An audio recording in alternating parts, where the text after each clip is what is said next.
The kitchen was quiet that Friday morning, the hum of the fridge the only sound in the house as I poured my coffee. My wife sat across from me, fiddling with her phone, something in her posture unusually rigid. She had the distant look, the one that came and went over the past few months, though I dismissed it each time. Today, however, there was no mistaking it. She sat up a little straighter, took a breath, and launched into a speech that felt as practiced as a corporate pitch. "I'm going out tonight," she said, her tone detached, as if she were informing me of something trivial. "And I probably won't be back until tomorrow." I blinked, stunned. "Excuse me?" Her gaze was fixed just above my shoulder, carefully avoiding my eyes. "I just need some time for myself. You know, to explore, to reconnect with who I am. I feel like I've missed out on some experiences, and I need this to grow as a person." I stared at her, waiting for a smirk, a sign that this was some twisted joke. But she continued with a practiced ease, explaining how she hoped I would understand, how she thought I was strong enough to handle it. Each word felt cold and calculated, like a legal script drafted by someone well-versed in the art of emotional manipulation. Her monologue went on about self-discovery, about how she loved me but also needed to experience life in ways she couldn't with me. The anger was instant, coiling up my spine, hot and demanding. My hands balled into fists under the table. Yet something kept me still, an odd sense of clarity amid the storm of emotions. Maybe it was the absurdity of her speech or the conviction in her tone, but I saw it clearly for what it was, a sham, a justification she had undoubtedly rehearsed. Every word had been crafted, refined, and probably encouraged by that so-called friend of hers who'd whispered in her ear that she deserved more, that I would simply accept it. "Well," she asked, still not meeting my eyes. She must have sensed my silence wasn't acceptance but brewing contempt. I took a breath, forcing myself to release the tension in my jaw. "So, let me get this straight. You think you're entitled to go out and explore," so I almost laughed at the euphemism, "and I'm supposed to just accept it?" Her gaze darted to me, finally meeting my eyes with a flicker of doubt. She'd expected a confrontation, maybe an argument, or even a plea for her to stay. But I could see the crack forming, the faint hint of insecurity that maybe this wasn't going according to her script. "Yes," she said, a little less firmly. "I mean, I've put a lot of thought into this. And if we're both open-minded, I believe we could come out of this stronger." Stronger? The word felt like a mockery. Stronger for whom? Certainly not for the man who had stood by her, supported her, who'd built a life with her. I thought about the years we'd spent together, the trust I'd placed in her without question, the countless memories I'd foolishly believed were part of a shared bond. Now it all felt like an illusion, a staged performance where I was nothing more than a supporting actor. But I wasn't going to give her the reaction she wanted. No outburst, no please. I wasn't about to beg or bargain. She'd taken that away with her speech, robbed me of any desire to salvage this twisted fantasy she was concocting. Instead, I looked her dead in the eye, calm and steady. "I'd rather not." 3 simple words. They landed between us, stark and unmoving. Her mouth opened slightly in disbelief, her mask of self-assurance slipping. It was as though my refusal had thrown a wrench into her entire scheme. She tried to recover, leaning forward, her tone more pleading than it had been before. "But, don't you see? This is a chance for us both. We could redefine our relationship, find a way to be happier. Together." I shook my head slowly, my gaze unyielding. "No, you don't get it. You've clearly made up your mind, decided that your so-called growth is worth more than what we have. And that's fine. I can't stop you. But I'm not going to pretend I'm okay with it. I'm not interested in this version of us that you're trying to create." Her composure was fraying, her voice shaky now. I thought you'd at least try to understand." "Oh, I understand perfectly." I could feel the sting of my words, calculated and direct. "I understand that you want me to agree, to play along so you can live out some fantasy with my blessing. But I'd rather not, and if you think I'm just going to sit here and condone it, you've misjudged me. For a moment, she seemed lost, fumbling with her words, struggling to maintain control. The reality was setting in that I wasn't going to be the accommodating husband she'd banked on. She tried to pivot, offering compromises, suggesting that maybe she could come back home each night, that this could be an open arrangement. But it was pitiful to watch, her desperation clinging to each half-hearted promise that she'd still be there for me. I stood up, pushing my chair back, and watched her eyes widen as she realized that the power dynamic had shifted. She'd expected me to be the passive one, to bend to her will. Instead, she was the one scrambling for footing. "You do what you need to," I said, my voice measured. "But understand this, I won't be here waiting. If you're walking out tonight, consider that door closed behind you." Her mouth opened as if to protest, but I was already walking away. I didn't slam the door, didn't shout or curse. I simply left the room, my decision made. When she left that night, the silence that filled the house was both strange and eerily satisfying. Part of me had expected a last-ditch apology, maybe some remorse, or even an acknowledgement of her choices.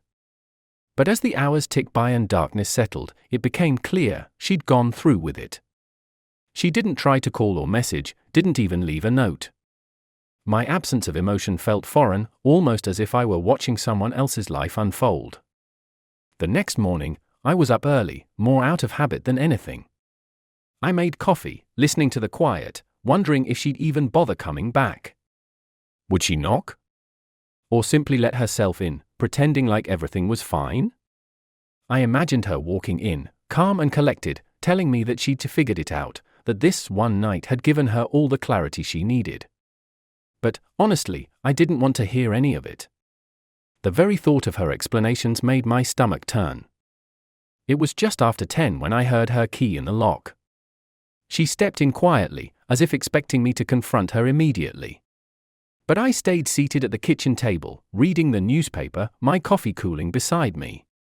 She glanced over, clearly taken aback by my calm presence.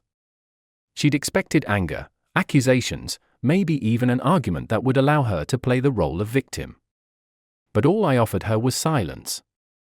"Good morning," she started, her voice tentative. I glanced up, nodded, and then returned to my paper. The silence lingered between us, heavy and expectant. "Look," she said, sitting across from me, "about last night." "Spare me." I cut her off, not even looking up. "I don't need your explanation. You made your choice." The look on her face was priceless, a blend of guilt and confusion. She'd walked in here, ready to spin a tale, perhaps even try to justify herself. But I wasn't offering her the chance. "Can we at least talk about it?" she pressed. "Talk about what?" I set the paper down, meeting her gaze. "About how you spent the night with someone else. About how I'm supposed to somehow understand and accept that you need this. I think you already said everything you needed to yesterday."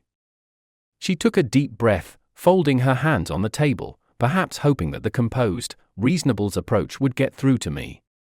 I needed clarity. And I realized that it's not about you. This is about me, my growth. I thought you'd understand, at least try to." "Your growth?" I couldn't help the bitter chuckle that escaped. "So, to grow, you think it's okay to treat me like an afterthought?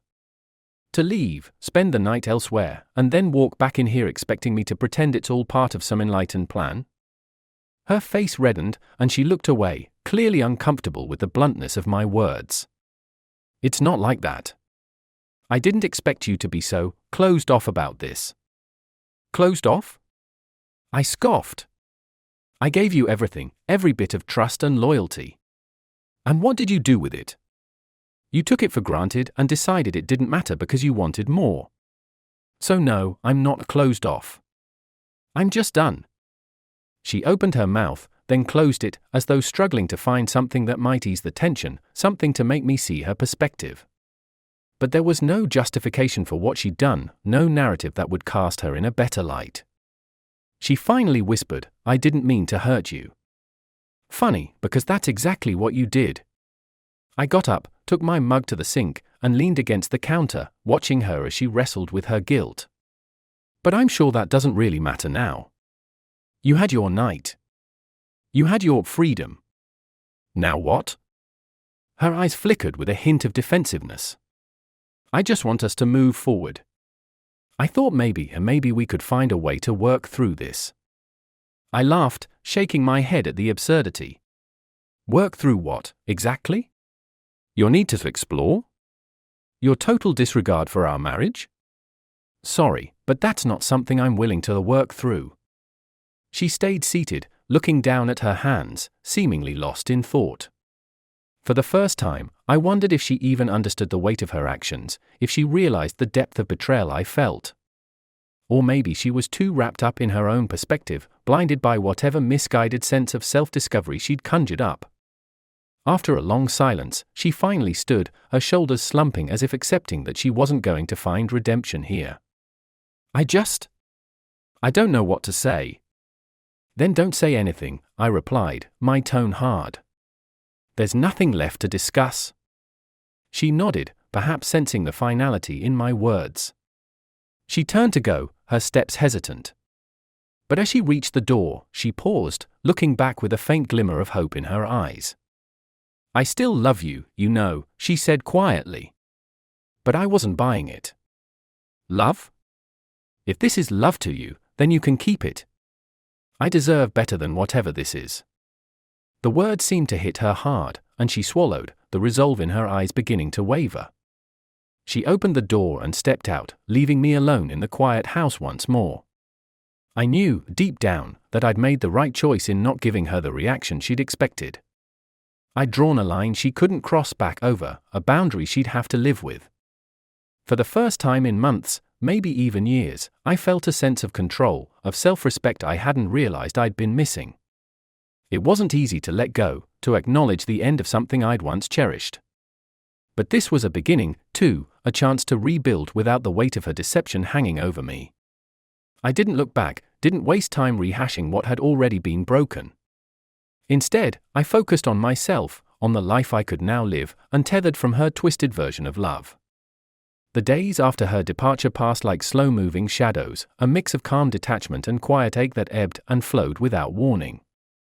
The weight of her absence sat heavy in the house, but there was also a strange clarity, a relief in knowing I no longer had to play along with the charade she'd spun. Her belongings still dotted our home, photos, clothes, those tiny souvenirs from trips she'd taken that I once believed were for work. They all felt like relics from another life, one I was only now realizing had been a lie. At first, I expected her to call or show up at the door, ready with another attempt at reconciliation or some plea for forgiveness. But the phone stayed silent, and no knock came. Instead, it was just me and my thoughts, the quiet punctuated by memories that now felt like taunts rather than comfort. I could still see her sitting across from me that last morning, fumbling to defend herself, her words hollow and distant. But I'd made my decision, and each day it became easier to stand by it.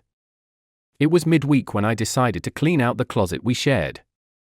Her clothes, her shoes, the little trinkets she'd collected, they all seemed out of place now, pieces of someone else's story crowding mine. One by one, I placed her things into boxes, each item a reminder of the life we'd shared, now fragmented and incomplete. As I worked, I found myself stopping over certain things, a sweater she used to wear on chilly nights, the perfume bottle she'd spritzed on before our evenings out, a postcard from a trip she'd taken years ago. I should have felt anger, but instead, there was only numbness, a void where my trust had once lived. I packed everything with an odd sense of detachment, as if these belongings had nothing to do with me anymore, as if they'd belonged to someone I'd once known but had since outgrown. This was my closure, my quiet rebellion against the fantasy she'd tried to sell me. Then, halfway through organizing her things, I found something that stopped me in my tracks, a small, unmarked box tucked away on the top shelf, nearly hidden behind a stack of winter scarves. I hadn't seen it before, or maybe I had and simply never thought to check it. Now, though, curiosity and suspicion flared as I pulled it down, peeling back the lid with careful hands. Inside was a scattering of keepsakes that made my heart twist, a collection of love letters, folded neatly, each in her familiar handwriting, and all addressed to a name I didn't recognize. Andrew. I read a few lines, the words jumping out at me, words like forever and my heart. It was surreal, seeing her handwriting, the loops and lines I knew so well, now spilling secrets I never suspected. I sat down, the letters slipping from my hands as I stared at the contents of the box, my mind struggling to comprehend. She'd kept these letters hidden, a reminder of her deception stashed away in our own home. It was one thing to hear her talk about her need to explore, but this was something far worse. It was proof of a lie woven so intricately into our life that I couldn't help but feel like a fool. It hit me then, the betrayal wasn't just about her recent actions. It was a years-long farce, a role she'd played expertly, a hidden world she'd maintained even as she stood beside me, pretending to be loyal, pretending to care. I should have been livid, should have felt the urge to tear those letters apart, to shout, to release the anger that had simmered beneath my calm exterior. But instead, I felt hollow, as if I'd used up all my emotion in those last confrontations, leaving only resignation. I put the letters back in the box, closing the lid carefully. This discovery, painful as it was strangely liberating. It made my decision feel final, irreversible, like an anchor that kept me grounded in my resolve. I finished packing her things in silence, boxing up the remnants of a life that had never truly been ours. The house, stripped of her presence, felt different, lighter, as if I'd exorcised the ghosts of a love that had long since died. That evening, I called a few friends I hadn't seen in a while. I needed the company, a distraction from the emptiness that settled over me whenever I let my guard down. We met at a bar, a small place downtown with dim lights and old rock music that buzzed low in the background. It felt good to be out, to talk and laugh, to focus on something other than her. One of my friends, Josh, had known about the trouble between us. He raised his glass to me, his eyes sympathetic but knowing. "To new beginnings," he said, clinking his glass against mine. I could only nod, feeling the bittersweet weight of his words. "So, what's next?" he asked, leaning back with an easy smile. "You're free now. You get to start over. Hell, take a vacation, go somewhere you've always wanted." "Maybe," I said, swirling my drink absently. The idea sounded good, even tempting. I'd spent so much of my energy on her, on trying to keep a marriage alive that had been slowly suffocating me. Now, the thought of a new beginning, of creating a life on my own terms, felt like a lifeline. Over the next few weeks, I settled into a rhythm, filling my time with things I'd once neglected, with friends, hobbies, projects that had been left unfinished. I learned to enjoy the quiet, to find solace in my solitude. There were hard moments, of course, sleepless nights where memories clawed at me, where anger and regret fought for space in my mind. But each time, I reminded myself of the letters, the conversations, the betrayal, grounding myself in the knowledge that I was free, that I was finally moving forward. I began redecorating the house, making it my own in ways I'd never felt compelled to before. New paint on the walls, new furniture, things that suited me rather than us. It felt good, as if I were shedding the last remnants of a skin that no longer fit. And with each change, each shift, the house began to feel more like mine, a place I could call home, free from the weight of a broken love. There were occasional texts from her, attempts at small talk or shallow apologies, but I kept my responses brief, polite, detached. I had no interest in rekindling what she'd so carelessly destroyed. Each message from her only reminded me of the relief I felt in her absence, the freedom I'd gained by closing that door. One day, weeks later, she called. I answered out of curiosity, mostly to see if she had anything of substance to say, any last piece of closure to offer. But her voice was tentative, her words empty, a series of vague apologies and weak explanations that left me cold. She tried to reminisce, to conjure up memories of happier times, but they felt hollow, like the faded remnants of a dream I could no longer recall. "I really thought we could work through this," she said softly, her voice laced with a sadness that seemed almost genuine. But I'd long since moved past that point. Her words meant nothing to me now, a shadow of a life that no longer existed. "We're done," I said firmly. "There's no going back." There was silence on the other end, a silence that spoke volumes, as if she'd finally realized the depth of her own actions, the consequences of the choices she'd made. She mumbled something, maybe another apology, before hanging up. As I put down the phone, I felt a strange peace settle over me, a quiet certainty that I'd done the right thing. I had severed the final tie, leaving no room for doubt or regret. This was my life now, one built on truth, on self-respect, and a newfound strength I hadn't known I possessed. In the weeks that followed, I embraced the future with open arms, no longer haunted by the past, no longer tethered to a love that had withered long ago. The world seemed brighter, each day a little lighter, and with each step, I felt myself moving closer to the life I was meant to live. Months slipped by, and I'd settled into a steady, fulfilling life on my own. The house felt like my sanctuary, a space filled with new memories and the fresh start I'd promised myself. I threw myself into projects, reconnecting with old friends, making new ones, even testing the waters of dating with cautious optimism. For the first time in years, I felt like I was living for myself, unburdened by her shadow.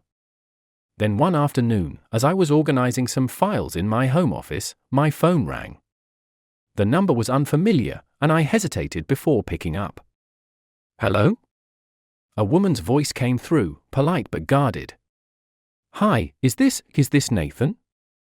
"Yes, this is he." There was a pause, as if she was gathering her words. "My name's Sarah. I know this might sound strange, but I think we have a connection of sorts. I'm Andrew's wife." The name hit me like a punch to the gut. Andrew. The man in the letters. The man who had shared in my wife's betrayal. I forced myself to breathe, keeping my voice steady. "I see. What can I do for you?" "I know this is out of nowhere," she said, her voice tinged with a sadness I recognized all too well. "I found your number in my husband's phone, tucked away in an old contact file. I pieced together that our lives are connected." The line was silent for a long moment, the weight of our shared knowledge thick between us. She finally spoke again, her tone a mix of sorrow and strength. "I found the letters, too. Letters to your wife, all of them. I don't think I need to explain what it feels like. But I needed to tell you something." My heart raced, unease twisting in my stomach. "Go on." She took a steadying breath. "I think you deserve to know the whole truth." I pieced together the timeline, everything Andrew ever did, every time he slipped away, and he wasn't just with your wife. It turns out, he was with others too, many others. Women at his office, women he met at bars, even women from the gym. Your wife was one of many. The words hung in the air, and for a moment, my vision blurred.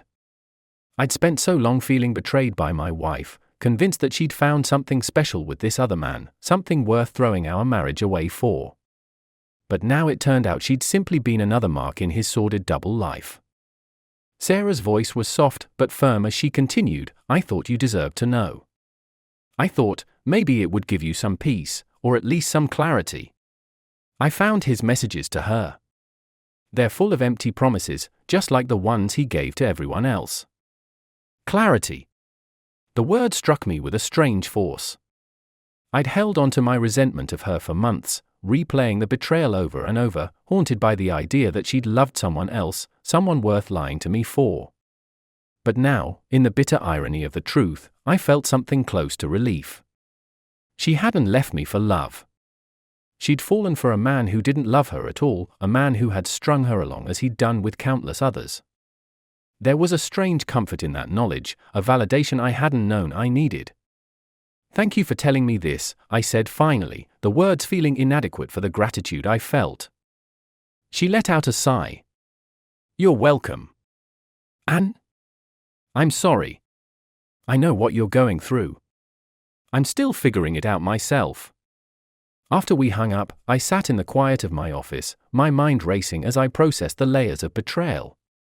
My wife's affair, which had once felt so monumental, now seemed hollow, a sad reflection of her own misplaced trust. Andrew hadn't loved her. He'd used her, and she'd let herself be used. That evening, I went out for a run, the crisp air filling my lungs as I tried to shake the whirlwind of thoughts.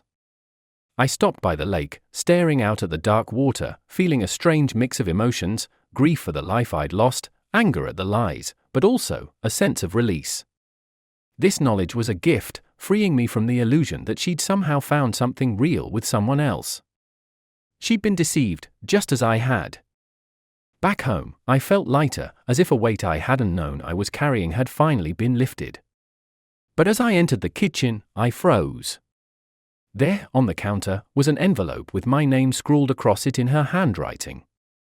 I hadn't seen her since that last conversation, and I hadn't expected her to reach out again. I opened the envelope, pulling out a letter in her familiar, looping script.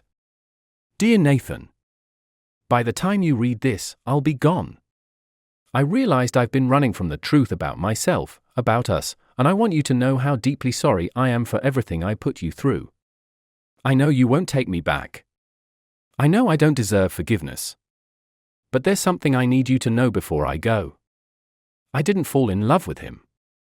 I thought I did, at first, but it was only the excitement, the thrill of something new.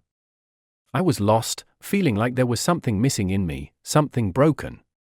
But I realize now that I was looking for validation from people who never really knew me, not the real me. I won't bother you again. I don't want to be a ghost lingering in your life, a reminder of the betrayal I inflicted. I just wanted to say goodbye and wish you well. You deserve happiness, the kind I know I can't give you. I'm sorry, Nathan. Truly, I am. Take care of yourself. Molly. The letter slipped from my fingers, fluttering to the floor. There was no relief, no satisfaction, only a strange emptiness, as if I'd been given a resolution I no longer needed. Her words were haunting, laced with regret and a quiet resignation that felt almost foreign to the woman I'd once loved. I sat down, staring at the letter, a strange calm settling over me. Her apology didn't undo the past, didn't erase the hurt or the lies, but it offered a strange kind of peace, a final goodbye that I hadn't realized I'd been waiting for. That night, I slept better than I had in months, my mind unburdened by the weight of her betrayal. I'd been given the gift of closure, not only from her, but from the truth itself, a truth that had freed me from the illusion of love and the shackles of betrayal. In the morning, I packed up her last remaining belongings, ready to donate them, to wipe the slate clean and truly begin again. And as I loaded the boxes into my car, I felt something I hadn't felt in a long time, a quiet sense of hope.